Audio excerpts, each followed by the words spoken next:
আজ কথা হবে পর্তুগাল নিয়ে। পর্তুগালে 10টি ক্যাটাগরির ভিসা রয়েছে। 9 থেকে 10টি ক্যাটাগরির ভিসা নিয়ে পর্তুগালে যাওয়া যায়। এই সংক্রান্ত বিষয়ে কথা হবে। সেই সাথে আরেকটি বিষয় আপনাদেরকে জানাতে চাই, ভিসা প্রফেসর পর্তুগালের জব ভিসার জন্য কাজ করছে। যদি কেউ ভিসা প্রফেসরের মাধ্যমে জব ভিসা আবেদন করে বা কাগজপত্র প্রসেসিং করে জব আবেদন করে, অল্প সময়ের মধ্যে ভিসা লাভ করতে পারবে। প্রথমে পর্তুগালের যে ভিসাগুলো পাওয়া যায়, যে ক্যাটাগরিতে ভিসা পাওয়া যায়, তার মধ্যে হচ্ছে D1 হচ্ছে একটি সিজনাল ভিসা। এই স্বল্পমেয়াদী ভিসাতে যারা এগ্রিকালচার বা অন্যান্য কাজের জন্য যেয়ে থাকে তারা D1 ভিসা নিয়ে যেতে পারবে। এরপরে হচ্ছে D2 ক্যাটাগরির ভিসা। এই ভিসাতে যারা উদ্যোক্তা অর্থাৎ ব্যবসায়ী, বিভিন্ন কাজে যাচ্ছেন, ব্যবসায়িক কাজে, ওনারা যেতে পারবেন D2 ক্যাটাগরির ভিসা নিয়ে। এরপরের ভিসার ক্যাটাগরি হচ্ছে D3 ক্যাটাগরিতে যারা স্পেশাল ক্যাটাগরির অর্থাৎ স্কিল্ড ওয়ার্কার, যারা কোনো একটি বিষয়ে বিশেষ পারদর্শী এবং দক্ষ, তারা এই ক্যাটাগরির ভিসা নিয়ে যেতে পারবে। এরপরে হচ্ছে যদি বাংলাদেশ থেকে কেউ পড়াশোনা করতে চায়, অর্থাৎ পর্তুগালে যেয়ে সেখানে লেখাপড়া করবে, সেখানে জীবনযাপন করবে, এরপরে বৈধতা গ্রহণ করবে, সেখানে স্থায়ী বাসিন্দা হবে, স্টুডেন্টদের জন্য এই সুযোগগুলো থেকে থাকে।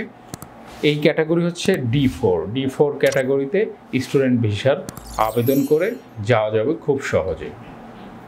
আরেকটি ক্যাটাগরি রয়েছে D6 এর হচ্ছে বর্তমানে পর্তুগালে যারা বসবাস করছে, অর্থাৎ বাংলাদেশি নাগরিক পর্তুগালের বাসিন্দা হয়ে গেছে, তাদের বৈধতা রয়েছে, রেসিডেন্ট রয়েছে, তারা যদি তাদের আত্মীয় স্বজন, পিতামাতা, ভাই বোনদেরকে নিয়ে যেতে চায়, তাহলে এই ক্যাটাগরির আওতায় পড়ে এবং আবেদন করে খুব সহজে বাংলাদেশ থেকে তাদেরকে নিয়ে যেতে পারে এবং বাংলাদেশিরা সেখানে যাওয়ার পরেও নাগরিকত্ব গ্রহণ করতে পারে। যারা যাচ্ছে আর কি, খুব সহজেই সেখানে স্থায়ী বাসিন্দা হতে পারবে। আরেকটি ভিসা হচ্ছে D ক্যাটাগরি D7 হচ্ছে রিটায়ার্ড পার্সনদের জন্য, যারা ঊর্ধ্বতন কর্মকর্তা ছিলেন, একটা সময়ে বয়সের কারণে রিটায়ার্ড করছেন, ব্যাংকে এখন পর্যাপ্ত পরিমাণ টাকা পয়সা আছে, অর্থাৎ আপনি ফান্ড দেখাতে পারবেন যে আপনার আছে এবং সেই অনুযায়ী সলভেন্সি দেখাতে পারবেন, তারা হচ্ছে রিটায়ার্ড এই ভিসাটিতে যেতে পারবেন, অর্থাৎ D7 ক্যাটাগরির ভিসা। এই ভিসাতে যেয়ে আপনারা সেখানে বসবাস করতে পারবেন, অবকাশ যাপন করতে পারবেন, সেখানে থাকতে পারবেন। এবার হচ্ছে ক্যাটাগরি D8 এর যারা হচ্ছে মূলত ফ্রিল্যান্সার, অর্থাৎ যাদের অনলাইন কার্যক্রমে ইনকাম রয়েছে এবং বিশ্বের যে কোনো জায়গা থেকে তারা কাজ করতে পারে অনলাইন মার্কেট প্লেসগুলোতে বা এই ধরনের দক্ষ কাজ জানে, $3500 মতো ইনকাম করে থাকে মান্থলি।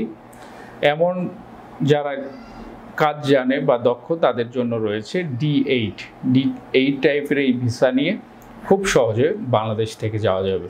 তো বিশেষ করে সবগুলো ভিসা বাংলাদেশিদের জন্য এখানে না, স্পেশালি কয়েকটি ভিসার মধ্যে ক্যাটাগরির মধ্যে পড়ছে, বাংলাদেশিরা আবেদন করতে পারবে। তার মধ্যে জব ভিসা আছে, D8 আছে, D7 আছে এবং D6 এবং D4, এই ভিসাগুলো আবেদন করে সহজে যেতে পারবে।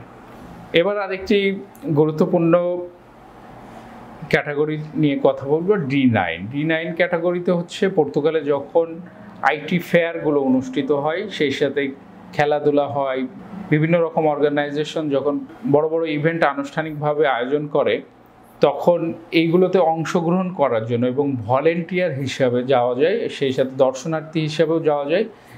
এই ক্যাটাগরিটা হচ্ছে D9। এই D9 ক্যাটাগরিতে বাংলাদেশি স্টুডেন্টরা যেতে পারবে। কম বয়সী ছেলেমেয়েরা এই কাজগুলোতে আবেদন করলে খুব সহজে ভিসা পেতে পারে। আরেকটি মজার বিষয় হচ্ছে এবং গুরুত্বপূর্ণ বিষয় হচ্ছে, বাংলাদেশিদের জন্য সহজ হবে, তবে এই কাজটি অত্যন্ত দক্ষতার সাথে করতে হবে। D10 ক্যাটাগরির ভিসা হচ্ছে জব সার্চ ভিসা। আপনি সেখানে যে একটি চাকরি খুঁজবেন, যদি আপনি অল্প সময়ের মধ্যে একটি জব পেয়ে যান, সেখানে থাকতে পারবেন। জব সার্চ ভিসা হচ্ছে D10। D10 ক্যাটাগরির ভিসা নিয়ে বাংলাদেশিরা চাইলেও যেতে পারে। তবে বর্তমানে সবথেকে ভালো হবে, আমি আপনাদেরকে সাজেস্ট করতে চাই আপনারা জব পারমিট নিয়ে যান, অর্থাৎ একটি বৈধ কোম্পানি থেকে পারমিট সংগ্রহ করুন। জব আবেদনের মধ্য দিয়ে বাংলাদেশে যখন পারমিটটি চলে আসবে তখন অ্যাম্বাসির কার্যক্রম শেষ করে ভিসা লাভ করে সহজে আপনারা পর্তুগাল ফ্লাই করতে পারবেন। এ বিষয়ে আপনাদেরকে বিস্তারিত জানাবে আমাদের দক্ষ কাউন্সিলররা। আপনারা চাইলে স্ক্রিনে দেখানো নাম্বারে ফোন করতে পারেন, সেই সাথে ভিসা প্রফেসরের সাথে যোগাযোগ করতে পারেন, অফিসে আসতে পারেন। অফিসে আসলে আপনারা জেনে নিতে পারবেন আরও বিস্তারিত। যদি ভিসা প্রফেসরের মাধ্যমে কাজ করতে চান, ভিসা প্রফেসরের পরামর্শে এবং সহযোগিতায় আশা করা যায় জব ভিসা নিয়ে আপনারা খুব সহজে পর্তুগালে বাংলাদেশ থেকে বৈধভাবে যেতে পারবেন। আজ এই পর্যন্তই, আবারও দেখা হবে নতুন কোনো দেশের নতুন বিষয় নিয়ে। সেই পর্যন্ত সকলে ভালো থাকবেন, ভালো রাখবেন। অবশ্যই চ্যানেলটি সাবস্ক্রাইব করে সাথে থাকবেন। খোদা হাফেজ। ভিসা প্রফেসরে ফাইল জমা দিতে ফোন করুন 09666 912045 অথবা 01735733080 অথবা 01735724716 অথবা 01312711 এবং ইমেল করতে পারেন visaprofessor2023@gmail.com। আমাদের সম্পর্কে আরও বিস্তারিত জানতে ভিজিট করুন www.visaprofessor.org এবং বিভিন্ন দেশের জব ভিসার আপডেট তথ্য জানতে ভিজিট করুন আমাদের অনলাইন পত্রিকা www.visanews24.com।